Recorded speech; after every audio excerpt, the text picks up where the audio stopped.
샬롬. 오늘은 빌립보서 4장 8절에서 9절 말씀에 의지하여 이런 사람이 영적인 사람입니다. 이런 사람이 영적인 사람입니다. 이런 주제로 말씀을 드립니다. 군대에서 지휘관은 참으로 중요합니다.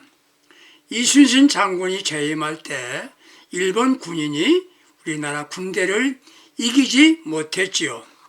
그는 이순신 장군은 이기는 장군입니다. 이렇게 전쟁에서 이기는 지휘관을 용장이라고 합니다. 용장보다 더 나은 장군은 지장이요, 그보다 더 좋은 장군은 덕장이라고 말합니다. 신앙인은 어떤 장군인가요? 영적 장군, 영장입니다. 영적으로 승리하는 대장이란 말입니다. 영장이 승리하는 비결은 평강의 하나님이 함께 하시기 때문입니다.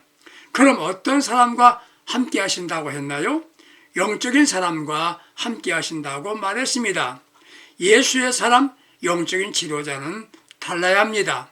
평강의 하나님이 함께 하시는 사람이고 참 그리스도여야만 합니다. 그럼 어떤 사람이 영적인 장군이 되겠습니까? 첫째는 무엇에든지 참되어야 한다고 했습니다. 참되다는 말은 헬라 말로 알레데란 단어인데 진실하다는 말입니다. 그 어떤 것도 거짓이 없이 진실하게 사는 겁니다. 시편 115편 1절 이하에서 주의 장막에 거할 자가 누구뇨? 11가지 자격을 말하고 있습니다. 첫째가 정직하게 행하며라고 말합니다. 미국의 대통령 중에 2차 대전을 승리로 이끌었고 미국의 경제 공황을 뉴딜 정책으로 극복하고 4차례나 연속 대통령으로 당선된 유일한 사람이 있습니다. 바로 루즈벨트였습니다. 스탈린에게 속아서 한반도를 남반쪽으로 만든 것 외에 세계대전과 경제 대공황, 어려운 상황을 극복하는 역사의 길이 남는 인물이 된 겁니다. 그건 바로 그의 진실함과 신념과 솔직함이었다는 것입니다. 사랑하는 애청자 여러분들, 진실하십니까? 길 가다가 5천만 원짜리 수표와 5천만 원 현찰을 주었습니다. 즉시 신고하거나 주인을 찾아주겠다는 마음만 있다면 그는 어느 정도 진실한 사람이지요. 하늘나라는 진실한 사람이 간단 말입니다. 두 번째는 공의를 일삼는다고 했습니다. 이런 사람이 주의 장막에 거한다는 거지요. 세 번째는 그 마음에 진실을 말하며 네 번째 혀로 참설지 아니하며 다섯 번째 그 버덕에 행악지 아니하며 여섯 번째 이웃을 해방하지 아니하며 일곱 번째 그 눈에 망령된 자를 멸시하며 여덟 번째 여호와를 두려워하는 자이며 아홉 번째 마음에서 서운한 것은 해로울지라도 변치 아니하며 열 번째 별일로 대금치 아니하며 11번째 뇌물을 주고 무지한 자를 해치 아니하는 자라고 하였습니다. 한마디로 말하면 신실한 사람이란 말입니다. 신실한 사람은 다른 이들이 알아줍니다. 손해보는 것 같지만 결코 그렇지 않습니다. 진실한 공무원은 거짓말 할 줄 모릅니다. 진실한 사람들은 천국이란 말이지요. 거짓 증거하지 말라. 그 계명을 지키고 있는 것입니다. 거짓말이 무엇인가요? 사실이 아닌 것을 사실인 것처럼 말하는 것이고 법정에서 거짓말로 증언하는 것도 거짓입니다. 험담이나 비난, 명예훼손 될 만한 행동도 거짓 행동인 것입니다. 위기를 벗어나기 위해서 하는 거짓말, 자기 자신이 유리하게 하려고 하는 거짓 행동도 다 있습니다. 거짓은 전임성도 있습니다. 너도 그러는데 나도 그렇게 하겠다. 이게 거짓된 행동이고 공무원들 사이 세계에서도 비리로 나타납니다. 공무원들 사이에 비리가 드러나면 대처 방안으로 1도 3수를 쓴답니다. 1도 3수, 1차로 도주하고 2차로 부인하고 거짓말하고 3차로 수습하는 방법을 동원한답니다. 그럼에도 그리스도인들은 무엇이든지 참되며가 되어야 됩니다. 신실해야 됩니다. 애청자 여러분들 진실했습니까? 그렇다면 여러분도 영적인 대장입니다. 영적인 사람이 되는 것입니다. 두 번째, 영적인 사람, 영적 대장은 누굽니까? 무엇이든지 경건합니다. 경건함입니다. 경건이라고 말했습니다. 경건이란 말은 셈나, 사전적 의미로 말하면 공경하는 마음으로 삼가 조심한다는 겁니다. 존경할 만하고 가치가 있는 것이라고 해석합니다. 하나님 섬기는 마음의 자세이고 고상한 생활 등으로 말할 수 있지요. 한마디로 말하면 하나님 앞에서, 주님 앞에서 사는 것을 말합니다. 생각하는 것, 하나님 앞에서 생각하고 일할 때도 하나님 앞에서 일하는 것입니다. 생각하는 것, 일하는 것, 말 한마디 해도 신실하게 말하는 것이에요. 하나님 앞에서 말하는 것이에요. 이것이 바로 경건입니다. 요셉이 성결할 수 있었다고 하는 건, 요셉이 성결할 수 있었던 것은 경건, 하나님 앞에서 살았기 때문이었습니다. 하나님 앞에서 범죄할 수 없다는 생각이었습니다. 바울은 디모데후서 3장 1절에서 말세 증조 19가지를 말합니다. 뭐라고 말합니까? 경건의 모양은 있으나 의가 없다고 했습니다. 디모데후서 4장 7절 8절에서는 망령되고 허탄한 신화를 버리고 오직 경건에 이르기를 힘쓰라, 이렇게 말합니다. 어떻게 경건하시나요? 자꾸 연습해야 합니다. 연습이란 반복되는 일을 지속적으로 하는 겁니다. 우리 유명한 요한웨슬리, 감리교회 창설자인 요한웨슬리는 경건한 삶을 위해서 스스로 질문했답니다. 먼저 항상 기도하는가? 둘째, 순간마다 하나님 앞에서 즐거워하는가? 세 번째, 모든 경우에 감사하는가? 네 번째, 지나친 욕심을 낸 일은 없는가? 다섯 번째, 두려워하는 일이 없는가? 여섯 번째, 내 중심에 진정 하나님의 사랑을 느끼는가? 그리스도인이란 우리는 무엇을 계속하고 있나요? 다니엘은 죄 많은 바벨론 생활에서 경건하게 살고자 왕이 주는 하사품 진수성찬도 거절하고 채식으로 살았습니다. 하루에 3번씩 예루살렘을 향하여 기도했습니다. 꿈을 해석하시는 하나님께 감사하면서 살았습니다. 경건이 뭡니까? 마음을 비우는 겁니다. 욕심이 없어져야 됩니다. 육체 연습은 약간의 유익이 있으나 경건의 연습은 범사에 유익하니 금생과 내세에 약속이 있다고 하였습니다. 육체적인 연습 많이 하는 일 보세요.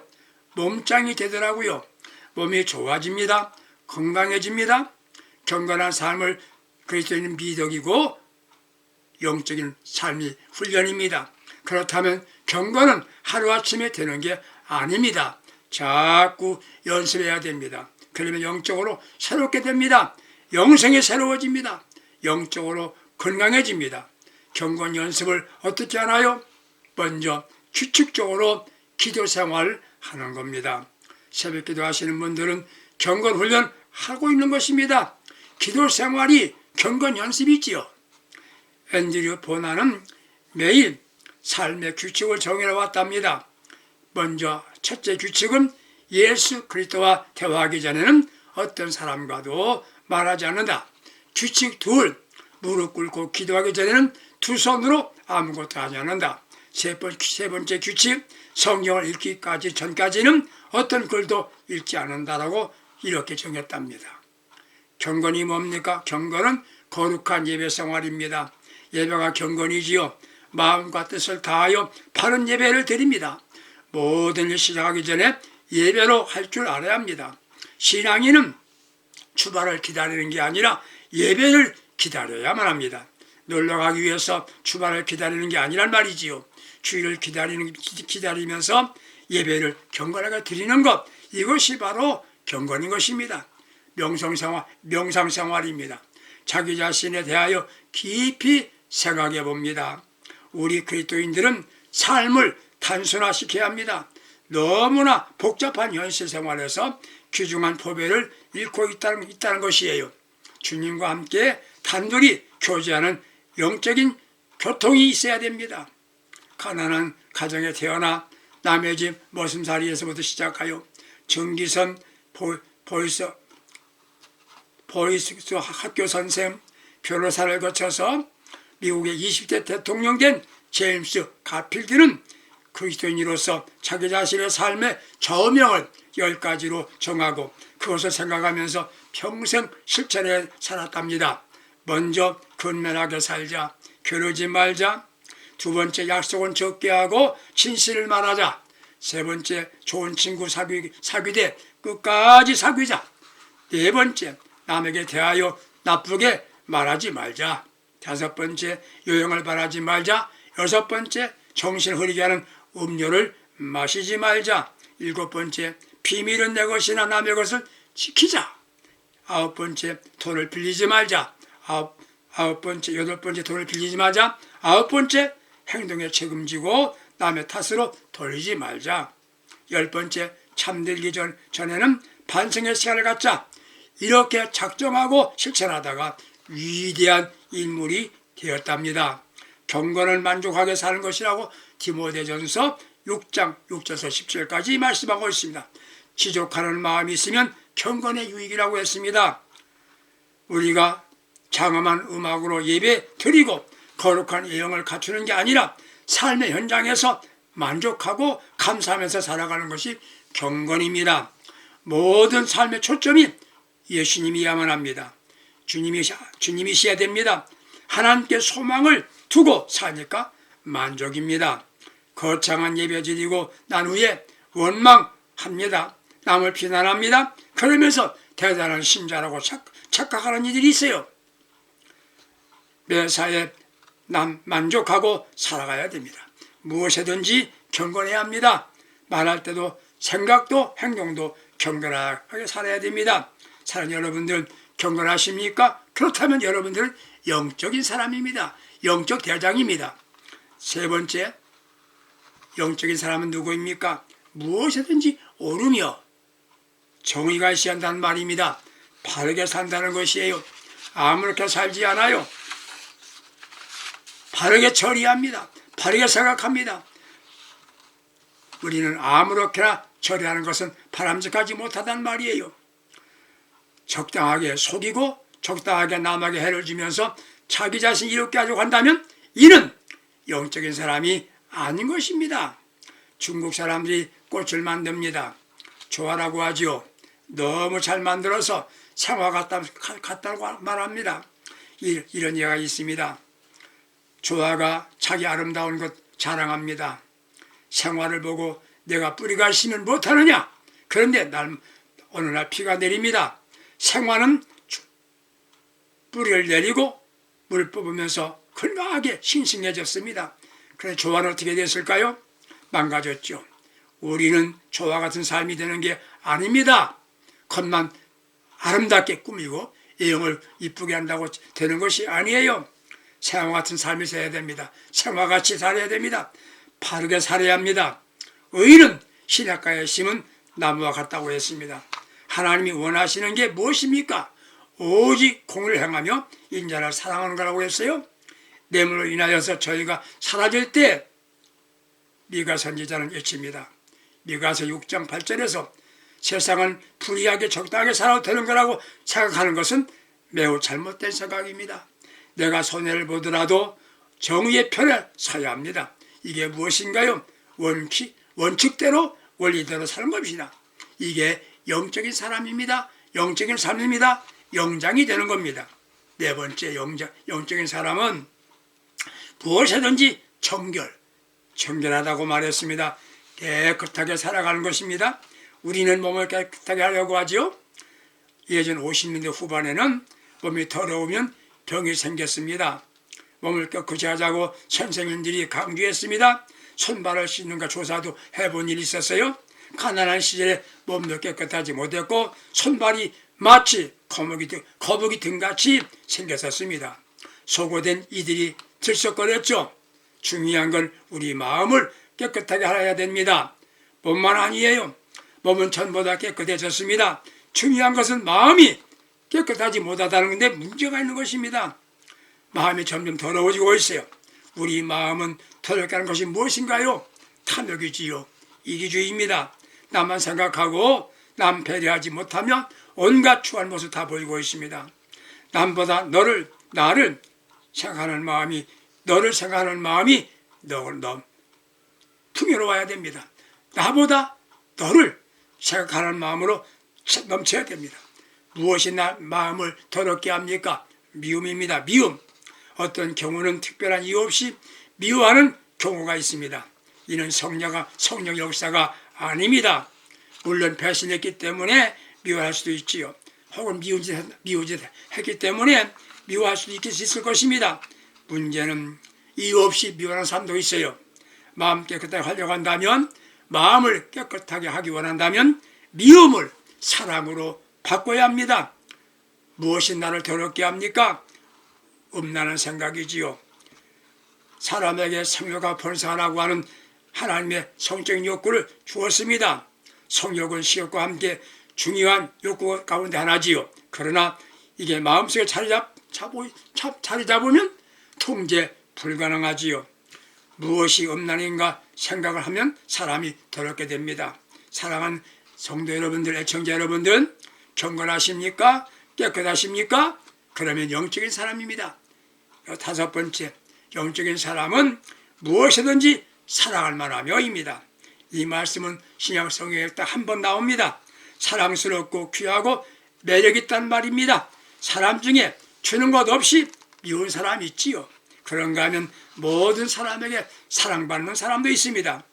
이런 이들은 바로 은혜로운 사람입니다. 신앙의 사람이에요. 이런 사람이 영적인 사람입니다. 누가복음 2장 52절에 우리 주님은 어렸을 때부터 하나님과 사람 앞에서 사랑을 받았다고 했습니다. 사랑받는 대상자가 되어야 합니다. 학생이 학교 가면 선생님들과 학생들에게 사랑받습니다. 이건 복입니다. 아내는 남편의 사랑을 받아야 합니다. 신자는 교육자의 사랑을 받을 때 그런 행복한 신자입니다. 부모는 자녀에게 존경의 대상이 되어야 합니다. 말과 행동이 중요합니다. 같은 자식도 예쁜 3살이 있고 미운 7살이 있답니다. 미운 7살짜리는 하는 짓마다 미운 짓만 합니다. 말할 때 덕담을 해야 됩니다. 상대방을 높여주려고 해야 됩니다. 존경하는 말을 해야 됩니다. 대화를 잘해야 됩니다. 그것이 뭡니까? 잘 들어줘야 됩니다. 항상 친절해야 합니다. 이런 그리스도인들은 바로 영적인 대장이요, 영적인 사람입니다. 마지막 한 6번째 말씀은 누가 영적인 사람이냐? 칭찬할 만해야 됩니다. 5가지 참된 5가지 말씀을 드렸어요. 영적인 사람의 특징 하나는 참되고, 2번째 경건하고, 3번째 의롭고, 4번째 정결하고, 5번째 사랑을 말하며 모든 사람 칭찬합니다. 칭찬 듣는 사람이 복 있는 사람입니다. 한국교회가 부흥하려면 칭찬 듣는 교회가 되어야 합니다. 계시록 2장 3장에 보면 소아서 7교회 중에서 주님 칭찬 듣는 교회가 둘이 있습니다. 하나는 서머나교회요, 필라델피아입니다. 주님께 칭찬 듣고 사람들에게 칭찬 듣는 것, 이게 영적인 사람의 모습입니다. 모이면 기도합니다. 만나면 반갑게 대해줍니다. 이런 이들 만나면 그야말로 영적인 것이에요. 유익합니다. 그러면 모든 이들에게 칭찬 듣습니다. 그리스도인들은 영적이어야만 됩니다. 그럼 하나님의 평강과 평강이 함께 하신다고 했어요. 이런 귀하고 복된 성도님들이 되시기를 주님의 이름으로 축복해 드립니다. 하나님 아버지, 우리가 원하시는 영적으로 부족했었습니다. 성령과 말씀으로 새롭게 되어 영적인 것을 갖출 수 있는 은혜를 주시옵소서. 예수님의 이름으로 기도합니다. 아멘. 감사합니다. 영적인 사람을 승리합시다.